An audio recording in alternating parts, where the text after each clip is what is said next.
Hey everyone, welcome to the Adrian Tan Show. This is my podcast where I have deep conversations with the people who are enabling organizations to become ready for the future of work. My guests include the mindfulness coach, the folks behind Singapore's most popular investment app, and many more. They all have one thing in common, and that is to help level up your organizations through your people. My guest today is the co-founder and CEO of ArcLab, a mobile learning SaaS platform empowering organizations to upskill deskless workforce. ArcLab empowers organizations to easily create, distribute, and track training sent directly to staff phones without the need for an app. It is backed by Spaze Ventures, Bisk Ventures, and is part of Holon IQ's Southeast Asia EdTech 50. This is my guest's second startup. He started his career at the Monetary Authority of Singapore, serving in London and Singapore as portfolio manager and deputy director. He is an associate lecturer at SIM. He is an associate lecturer at SIM Global Education and volunteers as a community mentor to lower income kids. Please welcome James Chia. Thanks for coming on the show, James. Thank you, Adrian. Tell us, what is ArcLab and what problem is it trying to solve? Well, ArcLab is a mobile learning platform. So we, just like you would use PowerPoint to create slide decks, L&D professionals and trainers would use ArcLab to basically easily create bite-sized and targeted digital learning modules and performance support materials and send directly to workforce learners. And what motivated you to be involved? Were you doing something similar before this? Well, I think for me, right, the reason for setting up ArcLab is really a desire to create impact for those who are least able to help themselves and not well served by the current system. So I'm not actually an educator, but I lecture at SIM sometimes, and I did corporate training work for a few years. But I think you and I agree that human capital is very important. So investing in human capital is key to social mobility and better lives and livelihoods. But yet, in society, right, we don't do much justice to upskilling our rank and file workforce, particularly those that I term deskless workers, i.e. those without a workstation or cubicle. So, right, research estimates that there are 2.7 billion deskless workers globally. So that's more than 2/3 of the world's workforce. So there is a lot of lives that we can impact. And I think our desire is to help to improve their skill sets, do their jobs better, and help companies to achieve better outcomes for business and justifiably pay better salaries to workers who are most vulnerable. So we saw scope to use good andragogy, design, and tech, and we created ArcLab, which is what we term as the world's simplest learning system. So basically what we do is we lower the costs and resources needed to create and consume training. And ArcLab effectively helps the companies to fund free headcount through efficiency gains and money and time saved. So could you describe to us how would a typical training program be like on ArcLab?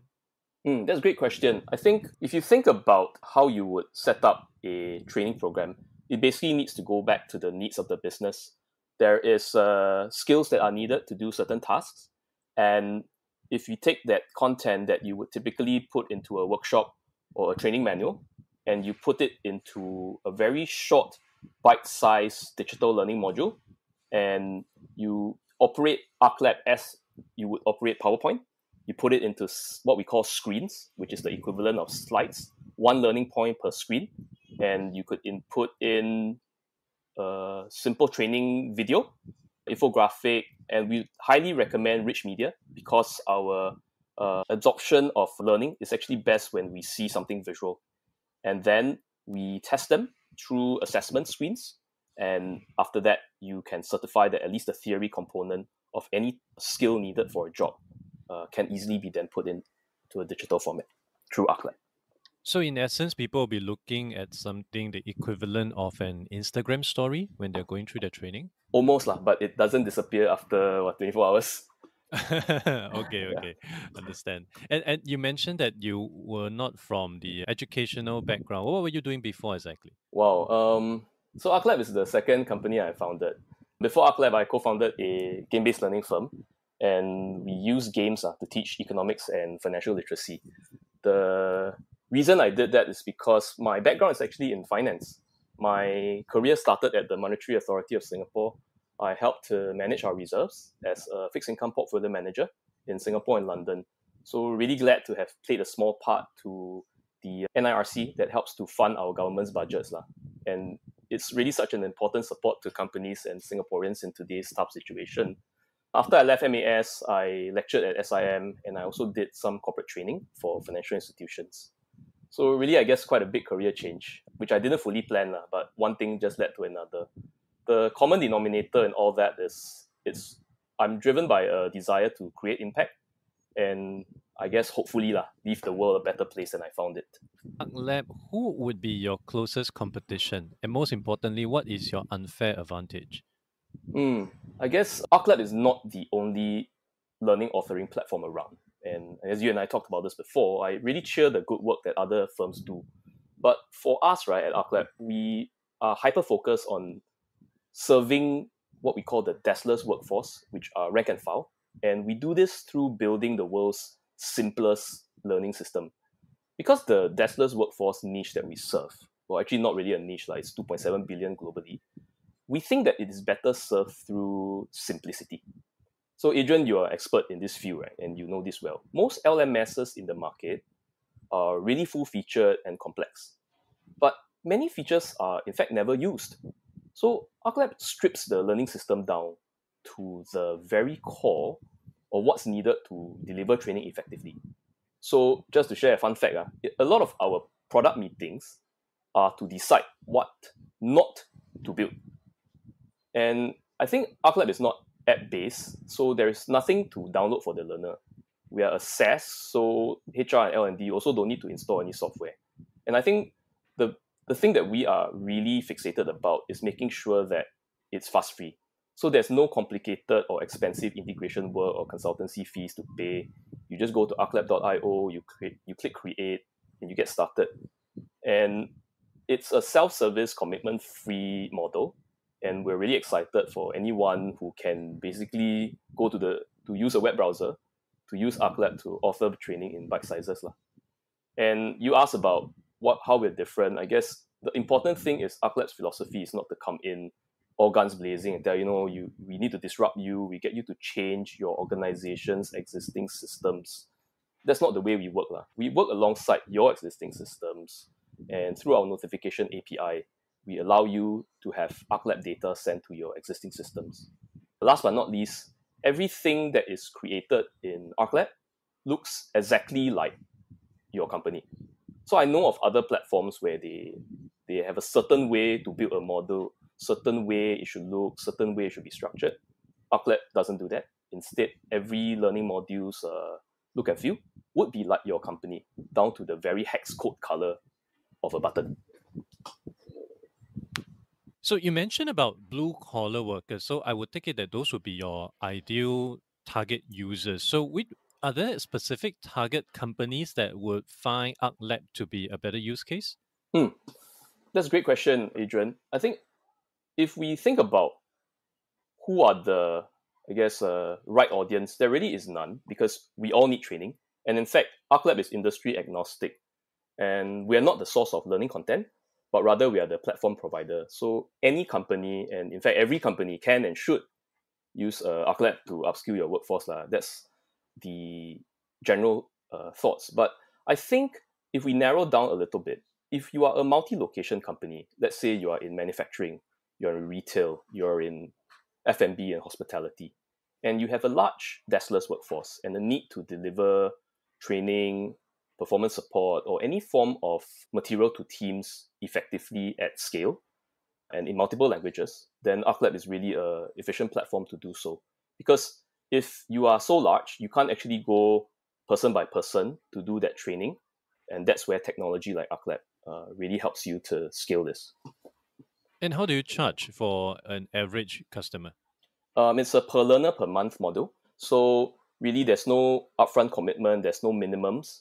So basically you can either pay as you go. So in arrears, if you have 10 learners per month, we charge you 10 learners times a subscription, which is $5 per month. Or if you commit to a year, then we obviously build in a discount for annual subscribers. So really flexible and no minimums and no implementation fees. And what are the typical or interesting edge cases of your product since you've started? Great question.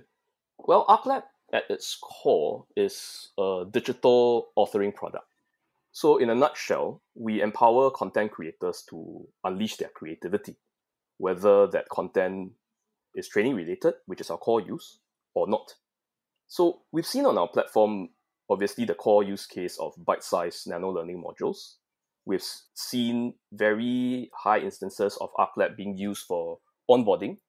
And we've also seen ArcLab used for surveys. So Pulse, employee engagement, because we have a Likert feature, which allows staff to do ratings and rankings.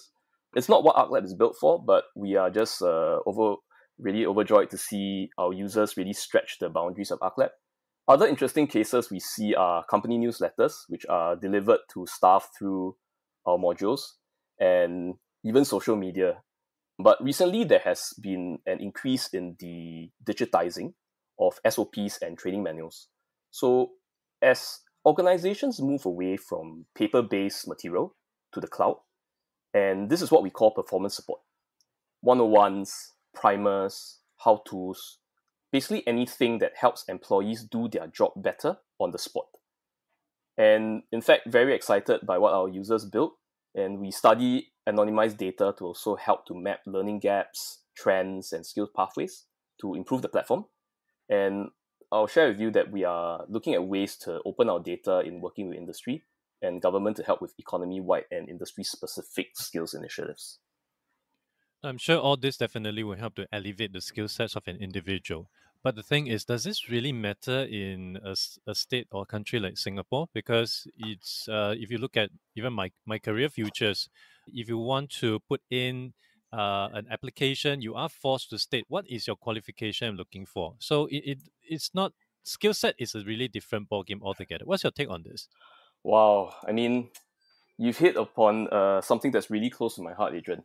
So we really believe in hiring for skill, right? And all our work in ArcLab is really to meet this vision of continuous upskilling. And our government talks a lot about many paths to success, and then they talk about how many individuals who don't go the typical secondary school, JC, university route can still be successful, and they share about this in the Straits Times. But to be quite honest, like what you mentioned, if I post a job ad in my career's future, I'm forced to state what is the qualification I'm looking for. And honestly speaking, I would love to leave that blank, but I cannot post the ad if I do so. And to add to your point on qualifications, if I want to do minimum years of experience, it's a required field in my career's future. And I also like the option to not fill that in. Why? Because academic qualifications and experience is useful only as a guide. But what I'm ultimately looking for is skill, right? So I'll give you an example. I have many more years of experience playing football than who's the best football player? Cristiano Ronaldo. Just because I'm older than him, right? But obviously, I'm not a better footballer. So correlating experience and qualifications to skill is not correct. I mean, I understand that there's a need to filter candidates, especially for popular roles in popular companies. But I think we can make those two fields, academic qualifications and experience, number of years of experience, optional. It's just a simple code fix. And I think that ultimately, even though government says that they want to go this way, oftentimes the implementation doesn't quite reflect that. And it's not the fault of government, but sometimes we do need to nudge those who are implementing the systems and processes to really live up to that broad vision that our government and country wants us to go, which is that we want to go skills-based, lifelong learning, and not be fixated on academic qualifications. And I'm certain that based on your past experience in the civil service, it also gives you a lens into how policy are being written. So if you have a magic wand, what other aspect in terms of policy would you hope to have changed in order to nudge ourselves more towards a skills-based workforce? Well, this is a tough question to answer because I think ultimately a lot of our intentions from the leadership is actually sound and correct. But I think if we think about how sometimes it may possibly be closeness to the ground that is sometimes lacking. Even though I have the best intention sitting in the ministry leadership, sometimes the right information, or the true information, I should say, doesn't really go up to me, because ultimately there is a bureaucracy. So I think if we can be a little bit better at getting the true reflection of what's working or what's not working on the ground up to the ears of our leadership, I think that would make a lot of sense. But obviously, whether or not it can be done in a practical manner is not certain. I mean, if you ask, to answer your question fully, if I can do secret shopper as a minister, or I guess a CEO of a step board, and really see what's happening on the ground, I think that would really be a good way to bring us to that goal that we want to go to. Or Undercover Boss. I was a huge fan of that show. That's right, that's right. I like that. But I think sometimes it's hard to do so. And I can recognize but if we can do more Undercover Bosses, I think that would be great. Got it. Roger that. And going back to your mention about the years of experience, some wise person actually told me before, sometimes it's not 20 years of experience. Sometimes it's just 1 year of experience repeated 20 times. That's a So great that's point. actually a very key difference when it comes to the years of experience. I have been in the workforce long enough to witness many people, get to know many people, dislike many people who have been in the company just because they are the last person standing. They refuse to leave, but that doesn't really make them the best person for the job. So I do agree that skill space is something which would make more sense as we move ahead in this dynamic situation. And talking about situation, currently we are going through this pandemic. How has this affected your business as well as your customers' business? Great question, Adrian. And I think this is a tough time for a lot of us in the economy, not just in Singapore, but also globally. But I think that there are some silver linings, right? So for years, we have talked about moving training and learning online. It's a big priority for us in Singapore for many years already, but obviously mostly led from the top, as is our usual model. We already see Skills Future, among other schemes, as key features that are launched by our government. But the transition, right, and truthfully, Adrian, you know this as well, it has been really hard and slow. I think I mentioned in the previous interview with you, Adrian, that the biggest competition is inertia. We have always done things this way, there's no reason to change. And if you think about it from a corporate career perspective, it is also difficult to propose something new that may backfire. So COVID-19 has turned inertia on its head. I mean, overnight, we are all video conference natives. We are suddenly Zoom experts, Google Meet experts. We are doing meetings online. We are doing training online. Suddenly, we are purchasing stuff online like there was no tomorrow. And we think nothing of scanning QR codes to get into shopping centers and pay for our purchases. So just like that, we've gone digital. And the classic meme, right? Who is the biggest driver of digital transformation in your organization? Is it your CEO? Is it your CFO? Is it your CTO? Or is it COVID? So the joke, obviously, for most companies is COVID. But jokes aside, right? Organizations now no longer question the value of digital learning because remote work has become default.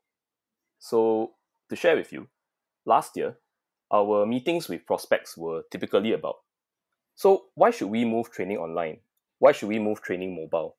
What is the benefit? Well, since COVID, we no longer have that question. It's just a matter of ArcLab's ease of use. How soon can they sign up? Our platform usage, in fact, accelerated when companies started to go into lockdowns and remote working became default. And since February, our monthly average signups and usage is actually 4 to 5 times higher than pre-COVID. So we're blessed to have more users trust us during this difficult time. In fact, ArcLab launched our COVID-19 mobile resource pack very early in the pandemic. In April, in fact, we supported companies with a digital learning playbook. We waived our instructional design fees for a time to help companies getting onto the platform because everybody's top line was affected. And we kept ArcLab Basic free for everyone. We also tied up with award-winning education firm Dim Sum Warriors, who use our platform to create COVID-19 education modules for children in 16 different languages. You can check it out at arclab.io/COVID-19. And one thing that we are now doing, ArcLab is part of a larger digital transformation journey of companies. We're helping EY and WSG with a transformation pilot for selected companies. and we're part of a larger discussion with one of our customers to virtualize their experience for staff. So we continue to invest in improving ArcLab's platform to really repay the trust of our users, but bearing in mind that our goal remains to serve the deskless workforce. And the way we do that is to do all we can to make sure that the platform remains the world's simplest learning system. And for that, we're still in day one of our journey. That's awesome. What has been key moments in your journey to hit you in the head that I'm on the right track? Wow. I think no key moments per se. Startups are a long game. Adrian, you are an experienced founder yourself, so you know what I mean. But key to every startup's journey, and most importantly, continued existence, is you need to solve a problem that customers are willing to pay you money for. We were glad to have our first user when we launched our MVP. And talking about moments, we were glad to have our first annual subscriber, which helps us with our cash flow certainty. We were glad to help customers to save even more time and resource in creating training when we launch our suite product to combine course content and platform. And we were really glad to have the trust of customers coming onto our platform in the last 6 months. We were glad to be supported by AWS. We were glad to be supported by our investors, Tinker, Spaze, and Bisk Ventures. So really little steps. I think unlike, football cups or where you win a final, Adrian, you know I'm a football fan, I'm a Tottenham Hotspur fan, but really it's more like a football league, right? Where you win one game 1-0, then you win another game 6-1, and then you win 35 more, and then you win the league. So addition of small steps. So what's next on the roadmap for ArcLab? What are your plans for the rest of this year as well as 2021? Well, we are grateful to have raised some funding during the pandemic, and we're excited to tap on the network and expertise of our investors. So our goal now is really to scale the product, scale growth, scale distribution, both here in Singapore and beyond. So recently we signed a channel partnership with a company in Hong Kong, and we're in discussions with a company in Japan. We also have ambitions to bring ArcLab further to Europe as the next port of call. So we're discussing right now with a potential partner in Italy and the UK. So if you have interest to work with us to upskill 2.7 billion deskless workers, really would love to have a conversation with you. So I take it that you're hiring right now. What are the specific roles that you're looking for? Yes, Adrian, we are hiring. Steven, our CTO, and I are building the core ArcLab team. So we just welcomed Martin, who is our learning designer, and ST, our software engineer. Currently, we are recruiting for a B2B sales lead and a UI UX designer. Down the road, we will also be looking to add to the digital marketing team. Awesome. So for people who is interested to learn more about ArcLab, where can they go to? They can head to www.arclab.io or also can connect with me on LinkedIn. Thank you so much, James. Thanks for coming on to the show. It has been a lovely time speaking with you to learn more about your opinion, your idea, as well as about ArcLab. I hope you enjoy it as much as I do. Thank you, Adrian. Thank you for listening to the podcast. You can refer to the show notes for links to more information about our guests and their businesses. If you enjoy this podcast, it will be helpful to give a review on iTunes or follow me on Spotify. If you're using Overcast, please hit the star button under the episode. That will help get this podcast and the episodes out to more people who may find it useful. I will see you in the next episode of The Adrian Tan Show.